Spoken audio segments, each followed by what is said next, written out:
10ஆம் வகுப்பு பொதுத் தேர்வில் அதிக மதிப்பெண் பெற வாங்கி பயன்படுத்துவீர் சுறா கைட் 2025-26 புதிய பதிப்பு. அதிக பக்கங்கள், அதே தரம், தற்போது குறைந்த விலையில். சுறா கைட் அனைத்து புத்தக கடைகளிலும் கிடைக்கும். குக்கரி சேனலை பார்த்து யார் வேணாலும் சமையல் பண்ணலாம். ஆனா சுவையான சமையல் பண்றது எப்படி? நான் இதயம் நல்லெண்ணெயில சமையல் பண்றேன். ஆஹா ஓஹோன்னு பாராட்டுறாங்க.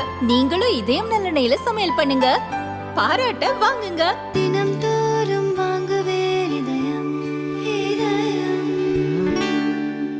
நேயர்களுக்கு வணக்கம். வணக்கம். தமிழகத்தை படுபாதாளத்துல தள்ளிய அந்த விடியா மூஞ்சிகளுக்கு விடியவே விடியாது அப்படின்னு தனக்குத்தானே நற்சான்றிதழ் கொடுத்து கொண்டு முதலமைச்சர் மு க ஸ்டாலின் பேசியிருப்பதாக மக்கள் சொல்கிறார். தாம்பரத்தில் 3 பேர் உயிரிழந்த விவகாரம் தண்ணிதான் பிரச்சனை உங்களுக்கு யார் சொன்னா என்று கேள்விகளை எழுப்பி இருக்கிறார் மா சுப்பிரமணியம். இதுதான் உங்களுடைய டக்கா, இதுதான் மக்கள் மீது நீங்கள் வைத்திருக்கக்கூடிய அக்கறையா என்று பல கட்சி தலைவர்களும் கண்டனம் தெரிவித்துக் கொண்டிருக்கிறார்கள். மணல் கொள்ளையர்களால் மணலோடு சேர்த்து 6 புதைக்கப்பட்ட உடல்கள் மாயம். எங்க கம்ப்ளைண்ட் கொடுக்கிறதுன்னு மக்கள் சாலை மறியல். விவரங்களை பார்க்கலாம். வீட்டு ஜன்னல் இடிந்து விழுந்ததில் ஒருவர் மரணம், அதனால் சாலை மறியல். பெரும் பிரச்சனையாகிய குடிசை மாற்று வாரிய வீடுகளின் சேதங்கள். விடுதலை சிறுத்தைகளுடைய ஆதவ் அர்ஜுனா மீண்டும் திமுகவை கடுமையாக ஒன்னும் சொல்லல. இடைத்தேர்தல் வந்தா நீங்க எப்படி சிறப்பா செயல்படுவீங்க, அதுபோல இந்த வெள்ள நிவாரண பணிகளையும் மக்களுக்கான உதவிகளை செய்வதும் செயல்படலாமே அப்படின்னு ட்விட்டர் போட்டிருக்கார். விவரங்களை பார்க்கலாம். இன்று மட்டும் 34 கோயில்களுக்கு நாங்கள் குடமுழுக்கு செய்திருக்கிறோம். எங்களை விட மிகப்பெரிய ஆன்மீக அரசு வேற யாரோ சொல்லிக்க முடியும், நாங்கள் அதெல்லாம் முதன்மை அப்படி என்று பேசியிருக்கிறார் திமுக அமைச்சர் சேகர் பாபு அவர்கள். இத பத்தி தான் இன்னைக்கு பார்க்க போறோம். இது சைட்லைட்ஸ்.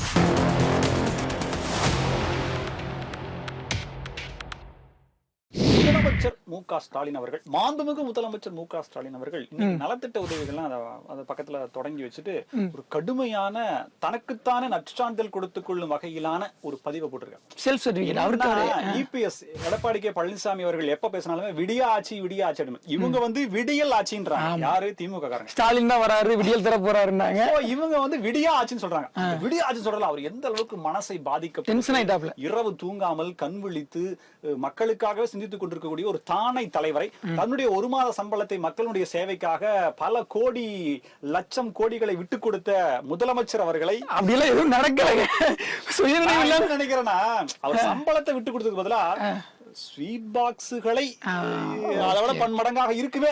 அதுக்கு மேல சொல்ல வரும். ஒரு தொகுதியில செலவு பண்ற காசு குடும்பம் இருக்கிறது ஐயா அப்படின்றனால நான் ஒரு தொகுதியில செலவு பண்ற காசை கொடுத்தீங்கன்னா போதும், விஷயத்துக்கு வரும். சரி, ஓகே, வரும். அதாவது என்னன்னா, விடியா ஆட்சி அப்படின்னு சொல்றத எடப்பாடி கே பழனிசாமி அவர்கள் சொல்ல, தமிழகத்தை படு பாதாளத்திற்கு தள்ளிய விடியா மூஞ்சிகளுக்கு இது விடியவே விடியாது அப்படின்னு சொல்லியிருக்காரு. அது மூஞ்சே விடியா மூஞ்சா இருக்கு, உங்களுக்கு விடிய வந்து ஞாபகம் போகுது அப்படின்ற மாதிரி கேட்டார் போல. மாட்சிமை பொருந்திய, மாண்பு பொருந்திய ஒரு பொறுப்புல இருக்கக்கூடிய அந்த முதலமைச்சர் அப்படிங்கிறது ஒரு கண்ணியம் தேவை. ஆமா, எல்லாத்தையுமே பேச முடியாது. விமர்சிக்கிறது கூட முன்னாள் முதலமைச்சர் கருணாநிதி அவர்களே கூட தன்னை விமர்சிப்பவர்களே கூட அப்படியே வாழைப்பழத்துல ஊசி ஏத்துற மாதிரி சுருக்குன்னு கேட்பார். ஆனா அதுவுமே வாழைப்பழம் இனிக்கிற மாதிரி இருக்கான உள்ளுக்குள்ள ஊசி ஏத்துறது.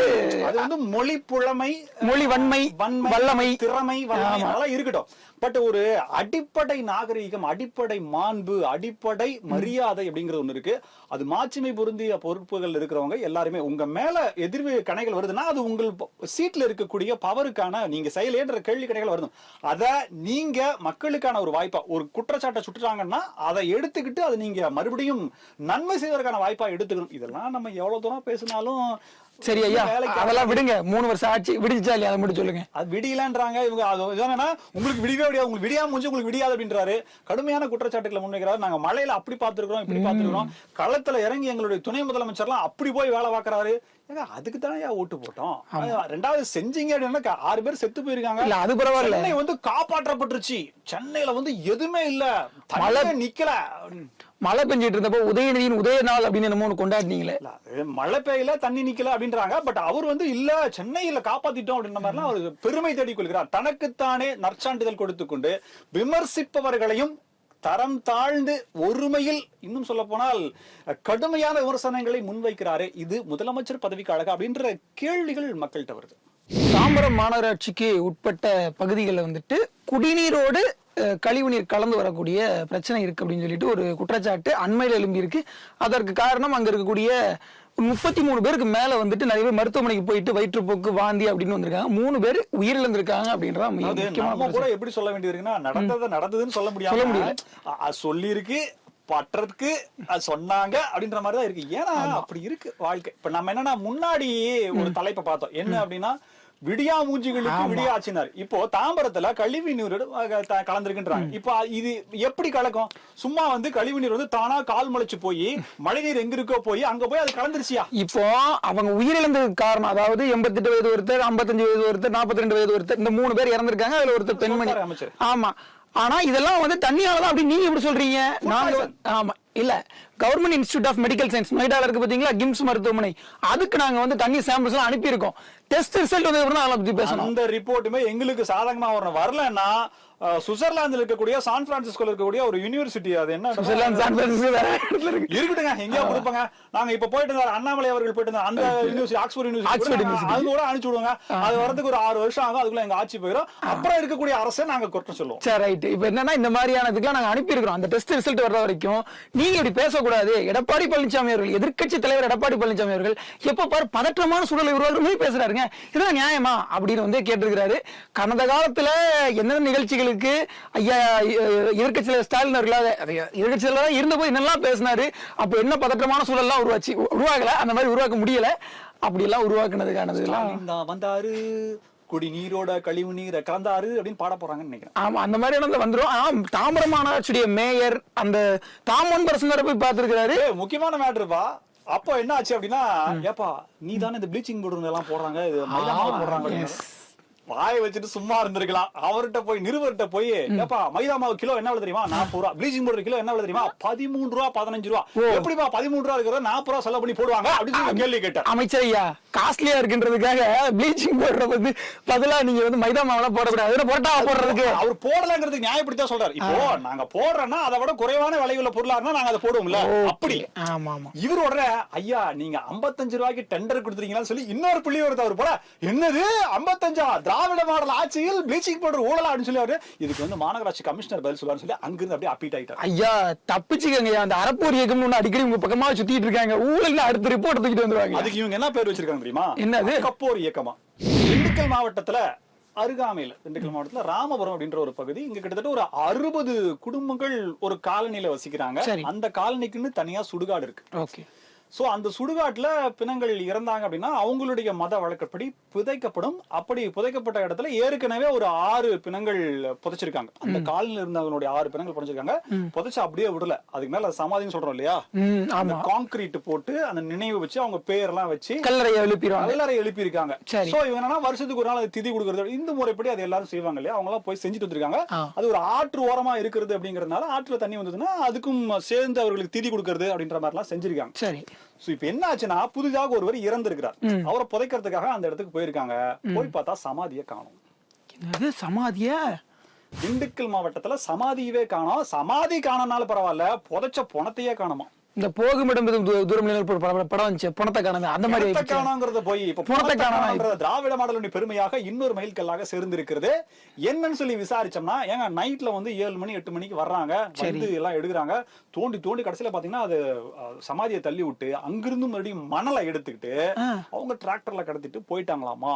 சோ இவங்க சாலை மறியல்ல ஈடுபடுறாங்க. காவலர்கள், அந்த ஏரியா காவலர்கள் வந்து சமாதானத்துல ஈடுபடுறாங்க. எத்தனை பணத்தை காணோம்? 6 பணத்தை காணோம். பணத்தையே காணோம். சமாதி இருந்த இடமே இல்ல, அப்படியே போட்டோ போட்டிருக்காங்க. கீழே புதைச்ச பணம் மட்டும் தான் அப்படியே அந்த மேடு பிடித்து வச்சுப்பாங்க, அது மட்டும் தான் இருக்குது. அவங்க அந்த எழுப்பின அந்த மண்டபங்கள்லாம் எதுவுமே காணோம். மணலோடு சேர்ந்து பிணத்தையும் காணோம், சமாதியும் காணோம். மக்கள் ரொம்பவே கொதிப்படைஞ்சு போயிருக்காங்க. இதெல்லாம் கவனிக்குமா? இது எப்படிப்பட்ட ஒரு செயல்?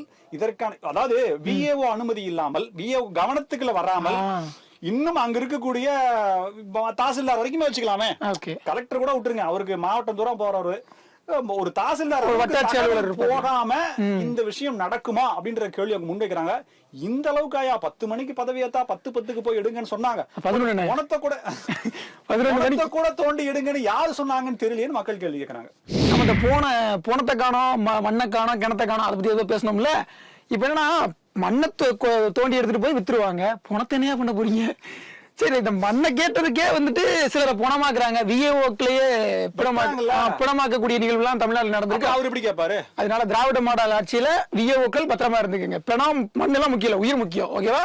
இப்ப அடுத்த விஷயம் என்னன்னா, சென்னையில தான் திரும்பவும் தாம்பரமா இப்ப வந்து பட்டணப்பாக்கம் அந்த பகுதியில அந்த சீனிவாசன் நகர்ன்ற திட்ட பகுதியில குடிசை மாற்று வாரியத்தால, ஐயோ அது தப்பு இல்ல, தமிழ்நாடு வாழ்விட மேம்பாட்டு வாரியம், நகர்ப்புற வாழ்விட மேம்பாட்டு வாரியம் அதனுடைய சார்பில் கட்டப்பட்ட அந்த குடியிருப்புகள் அது பாத்தீங்கன்னா 1965-77 இது திமுக காங்கிரஸ் காலத்திலே கட்டப்பட்டுருச்சு. 60 ஆண்டுகள் பயன்படுத்த. நான் இப்ப கேள்வி போலாம் தம்பி, நல்லா பாரு தம்பி, அது அதிமுக ஆட்சியில கட்டப்பட்டதா இருக்கு, ஈஸியா அப்படியே லெஃப்ட் ஹேண்ட்ல டிரைவ் பண்ணிடுவாங்க. ஆமா, காங்கிரஸ் திமுக போன்ற கலப்பான ஆட்சியில் கட்டப்பட்ட ஒரு குடிசை பழைய வீடு 67 3 மாசம் செப்டம்பர்ல கட்டின பாலமே இடிஞ்சு விழுவுது. நீங்க வந்து 90 நாள் இடிஞ்சு விழுவுறது வந்து நீங்க 47 இதெல்லாம் யார் எக்ஸ்ட்ரா காசு கொடுக்குறது? ஆமா, இப்ப என்ன அந்த 90 நாள்ல இடிஞ்சு விழுந்த மேம்பாலத்துக்கும் அமைச்சர் பதில் சொல்ல மாட்டேங்கிறாரு. ஆனா என்ன சொல்றாரு, அதிமுக ஆட்சியில் அது விழுந்துருச்சு இது விழுந்துருச்சு, பீகார்ல இந்த வருஷத்துல விழுந்துருச்சுன்னு விட்டா கதை இழப்பாங்க போல, அதெல்லாம் விட்டுருவோம். இப்ப இந்த நகர்ப்புற வாழ்விட மேம்பாட்டு வாரியத்தால கட்டப்பட்ட அந்த வீடுகள் 60 ஆண்டு காலம் பழமையானதா மாறி போச்சு. மியூசியத்துல கொண்டு போய் வைக்கணும் போல. அந்த வீடுகள் வந்து நிறைய சிதிலங்கள் உடஞ்சு விழுகிறது. இது என்னன்னா இவங்களுக்கு ஒரு என்னடா பழைய பில்டிங் கொண்டு இருக்கா, இடிச்சுட்டு டெண்டர் விடுங்கடா, அதுல சில பல கோடி பார்க்கலாம்டா அப்படின்ற மாதிரி நினைச்சிட்டு இருக்காங்க. இப்ப என்னன்னா 2022 ஜனவரி மாதம் மார்ச் மாதத்துல நாங்க வந்து அதெல்லாம் வந்துட்டு அவங்களுக்கு காலி பண்ண சொல்லி நோட்டிபிகேஷன் கொடுத்துட்டோம். அவங்க தான் இன்னும் காலி பண்ணாம இருக்காங்க. அது போக பாருங்க தென் Chennai MP, Mylapore MP, Mylapore MLA, அதுக்கப்புறம் இன்னொரு தொகுதியுடைய எம்எல்ஏ, இவங்க எல்லாம் கூப்பிட்டு உட்கார வச்சு பேச்சுவார்த்தை நடத்தணும். அதுலயும் சுமூகமான பேச்சுவார்த்தை நடத்த முடியல. அதனால அவங்களை வெளியேற்ற முடியாதனால அந்த மக்கள் இன்னும் அங்கேயே தான் இருக்கிறாங்க. நாங்க அவங்களை வெளியேற்றினதுக்கு அப்புறமா அதை டெமாலிஷ் பண்ணிட்டு புது கட்டிடத்தை கட்டி திரும்ப அவங்க ஒப்படைக்கலான்ற முடிவுல தான் இருக்கும் அப்படின்னு சொல்றாங்க. மக்களுக்கு என்ன பயம்னா, நம்மளை வெளியேற்றிட்டு இதை வேற எதுவும் கார்பரேட் கம்பெனிக்கு வித்துருவாங்களோ அப்படின்ற ஒரு பயம் மக்கள் மனசுக்குள்ள இருக்கு. இப்போ என்ன நடந்துச்சுன்னா, அந்த இடத்துல கூடிய ஒரு வீட்டுல அந்த ஜன்னலுக்கு மேல இருக்கக்கூடிய ஒரு சன்ஷேடு, சூரிய ஒளி நேரடியா வராம இருக்கிறதுக்கான ஒரு சின்ன அந்த ஒரு ஸ்லாப் மாதிரி அவங்க கட்டியிருப்பாங்க இல்லையா, அந்த இது வந்து டம்னு உடஞ்சு விழுந்துருச்சு போல. அது அங்க இருக்கக்கூடிய ஒரு நபர் மேல விழுந்துச்சு. குலாம் முகமதோ ஒரு நபர், அந்த இளைஞர் மேல வந்து விழுந்ததுல அந்த இளைஞர் வந்து தைரியம் பாருங்க. கான்கிரீட் என்ன திராவிட மாடல்ல விழலாமா, விழறதுக்கு முன்னாடி கேட்க வேண்டாமா?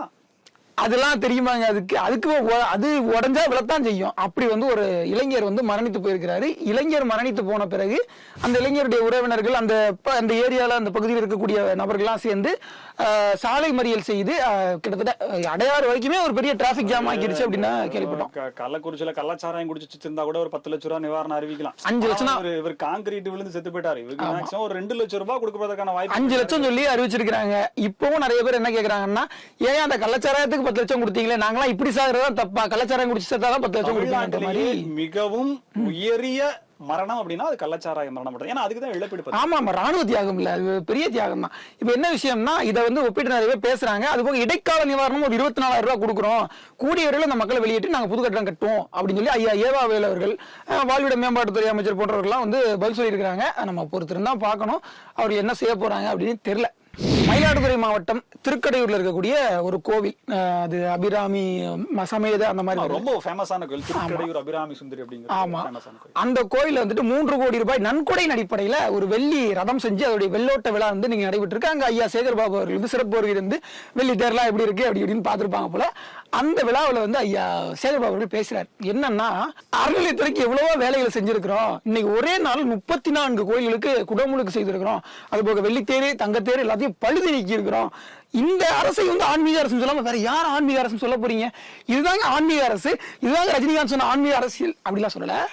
ஆன்மீக அரசு நாங்க சொல்லுவோம். செம்மை அறநிலையத்துறை 3 கோடி ரூபாய் எல்லாம் சொல்றீங்க. பட் அது நோட்டீஸ் நன்கொடைங்கிறதா?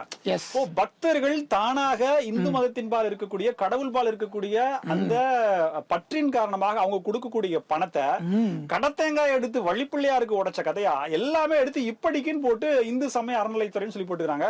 ஒரு பக்கம் பொன்மாணிக்கு வேலையா எவ்வளவு நீங்க டாக்ஸ் போடுறீங்க, எத்தனை 100 கோடி ரூபாய் இதுல ரெவென்யூ மெயின்டெனன்ஸ் பண்றதுக்காக நீங்க இவ்வளவு கோடி வாங்குறீங்களா, இதெல்லாம் யாருடைய பணம், நீங்க சாப்பிடுறதுக்கெல்லாம் இதுல இருந்து எடுக்கிறீங்களா சொல்லி நல்லா பேட்டிகள்ல கேட்கிறார். அது மட்டும் இல்ல, ஹெச் ராஜா அவர்கள் வந்து நீண்ட நாட்களாக அறநிலையத்துறை நிதிய கையாளர்களை பத்தி நிறையவே வந்து குற்றச்சாட்டுல வச்சிருக்கிறாரு. அவருக்கு பதில் சொல்ற மாதிரியே பேசியிருக்காரோ அப்படின்னு தோணுது. அது போக மதுரை ஆதீனம், தர்மபுரி ஆதீனம், பல ஆதீனங்கள் உள்ள இருக்கிறாங்க, அவங்களும் பேசியிருக்கிறாங்க. அவங்க என்ன சொல்லியிருக்காங்கன்னா, தமிழ்நாட்டில் திமுக ஆட்சி, மத்தியில் மோடி ஆட்சி, 2 ஆட்சியுமே வேணும்னு சொல்லிட்டு மதுரை ஆதீனம் போட்டு உடைச்சிட்டாரு. சோ ஒரு வழியாக அது முடிஞ்சிருக்கு. மழையில பால் குடம் எடுத்து நானும் ஒரு என்ன சனாதனத்தினுடைய அங்கம் தான் என்று ஒருவர் நிரூபித்துக் கொண்டிருக்கிறார். அது யாருன்றது உங்களுக்கு தெரியும். இன்னொரு பக்கம் என்னன்னா நடைபெற்று கொண்டிருப்பதே ஆன்மீக ஆட்சி தான்றாரு. அவர் ரஜினியை நினைவுபடுத்துகிறார். ஆனா பெரியார் தான் எங்களுடைய கடவுள் அப்படின்ற மாதிரி இன்னொருத்தர் சொல்றாங்க. ஏப்பா நீங்க கடவுள் மறுப்பாளே, அவரே ஒரு கடவுள் தான் அப்படின்ற மாதிரி. ராமர் தான் வந்து திராவிட மாடல் ஆட்சியுடைய முன்னோடி அப்படின்னு வந்து ரகுபதி அவர்கள் பேசினாரு. அதனால இதெல்லாம் சரியா போயிடும், இன்னும் பிரச்சனை இல்ல. கூட்டி கழிச்சு பாருங்க, கணக்கு சரியா வரும்.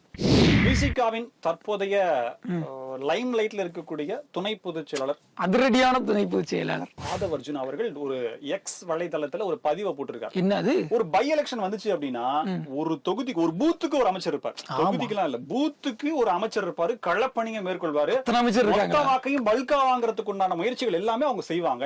சோ அந்த அளவிற்கான ஒரு உள்ளார்ந்த அக்கறையோட இந்த மழை நிவாரணத்தால் பாதிக்கப்பட்ட மக்களுக்கு உதவிகள் செய்வதில் நீங்க செய்யக்கூடாதா அப்படின்ற ஒரு கேள்விய ரொம்ப பாயிண்டா வச்சிருக்காரு. பூத்துக்கு ஒரு அமைச்சர் அத்தனை அமைச்சர் யோசிக்க கூடாது. இடைத்தேர்தல் ஒரு தொகுதியில மட்டும் தான் நடக்கும். விக்கிரவாண்டியில் நடந்துச்சு இல்லையா, இது ஆர்கே நகரில் நடந்த போது எல்லா அமைச்சர்களும் ஆர்கே நகரில் தான் பார்க்கிறாங்க, வேற வேலையை பார்க்க மாட்டாங்க போல அப்படின்ற மாதிரி ஒரு குற்றச்சாட்டுகள் இருந்துச்சு. நீங்க எந்த அளவுக்கு நீங்க ஒரு பாடன் எடுத்து எல்லாம் ஒட்டுமொத்த 6 அமைச்சர்களுக்கு பொறுப்பு கொடுப்பாங்க நிறுத்திட்டு இங்க வந்து பாக்குறீங்க. அப்படி இருக்கும்போது இதுக்கு ஏன் நீங்க இவ்வளவு வேலைகள் குறைவா பாக்குறீங்க? சேதங்கள் நிறைய இருக்கு. வட மாவட்டங்கள் அதிகப்படியான இழப்புகளை சந்திச்சிருக்கு. மக்களுக்கு இன்னும் பலன்கள், அதாவது உதவிகள் சென்று சேரல. தன்னார்வலர்கள் கொண்டு வரக்கூடிய விஷயங்கள் கூட அவங்களுக்கு கொண்டு சேர்ப்பதற்கான அந்த பாலம் அமைக்கிறது. பாலம்னா அமைக்கிறதுனா நீங்க கான்கிரீட் பாலம் இல்ல, ஒரு இணைப்பை ஏற்படுத்துறது அப்படிங்கறதெல்லாம் கூட இல்ல.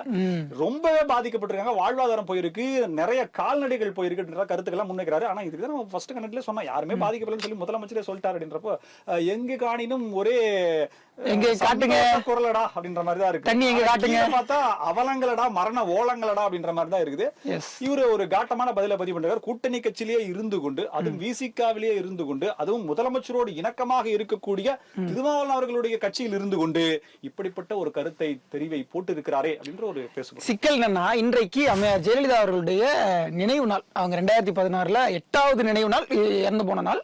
அதற்கு வந்து அவங்களுடைய அந்த போட்டோ போட்டாலும் தெரியல. அறிக்கையில் என்ன சொல்லி இருக்கிறாரு அப்படின்னா, அம்மையார் ஜெயலலிதா அவர்கள் வந்து 234 தொகுதியிலும் தனிச்சு போட்டிட்டு, அது என்னன்னா திமுக இன்டைரக்டா குத்துற மாதிரியே இருக்கு, போட்டிட்டு அதையும் வெற்றி பெற்றவங்க அப்படின்னு சொல்லி திமுக தனிச்சு போட்டிடுமா இன்டைரக்டா கேட்டிருக்காரு.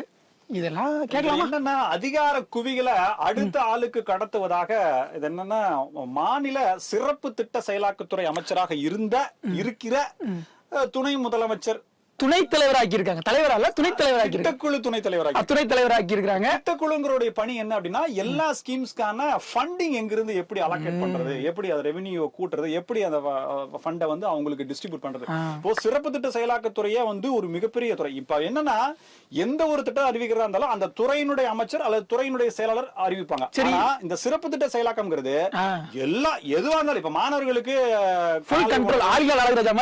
காலை உணவு, இந்த 1000 ரூபாய் இதெல்லாம் வந்து இதெல்லாம் அவர்தான் அறிவி, யாரு முதலமைச்சர் தான். ஏன்னா அவர்தான் ஒரு தலைவர். ஆமா, திட்டக்குழுவுடைய தலைவர் அவர்தான். திட்டக்குழுவினுடைய தலைவராக முதலமைச்சர் இருக்கிறார்.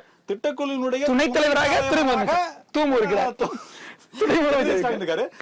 திட்டக்குழுவினுடைய செயல் துணை தலைவரா யாரு? இப்போ எனக்கு என்னன்னா இந்த அத்தாரிட்டி ஷேரிங், அதாவது இப்ப அவரு எல்லாம் இவரு எப்படி ஒரு தலைவருக்கு அப்புறம் செயல் துணைத் தலைவரா இல்ல துணைத் தலைவரா தூமுவா என்ன ஒரு மாதிரி கன்ஃபியூசிங். அதிகார குவியலா அவியலானே தெரியல, எல்லாமே குழம்பு போய் தான் இருக்குது.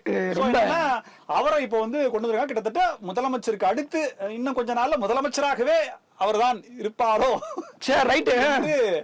இறுதியாக கருத்துக்களை தெரிவித்துக் கொள்கிறேன். இது போன்ற பல முக்கியமான தகவல்களோட மீண்டும் உங்களை சந்திக்கிறோம்.